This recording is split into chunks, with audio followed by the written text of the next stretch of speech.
አለ እንግዲህ አንደኛው የልጆች ወላጆች ልጆችን በሚያሳድጉበት ጊዜ የሚያደርጉት ጥፋት አትሊስት ጥፋትም ባይሆን ግን ልጆቹ ላይ መልካም ያልሆነ ተጽዕኖ የሚያመጣ ብዬ ማስበው አንደኛው ወላጅ ለምሳሌ እናት ልጅ በሚረብሽበት ጊዜ በምታይበት ጊዜ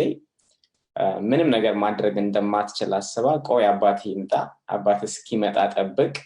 አባቴ ሲመጣ ዋጋህን ታገኛለህ የሚለው አባባል እኔ አትሊስት በመጀመሪያ በመሰረት ሐሳቡ ስንነጋገር ትክክል ያልሆነ ነው ልጁ መፍራት ያለበት አባቱን ብቻ እንደሆነ እናቱን ምንም መፍራት እንደሌለበት ይልቁንም ደግሞ እንዲቀይር የምንፈልገውን ጸባይ እንዲደብቅ አባቱ ሲኖር እንዲደብቅ እናቱ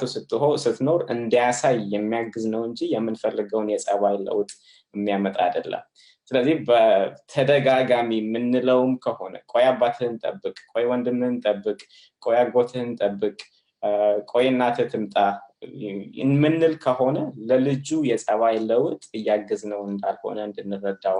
ስለፈለኩኝ ነው ሁላችንም የምንፈልገው የልጁ ባህሪ እንዲቀየር የልጆች ባህሪ እንዲስተካከል ስለሆነ አንድን ሰው መፍራት ሳይሆን ጸባዩ ማንንም ይኑር ማንንም መቀየር እንዳለበት ባገኘነው አጋጣሚ መንገድ ያስፈልጋል ያኛው አንደኛው ጥፋት ነው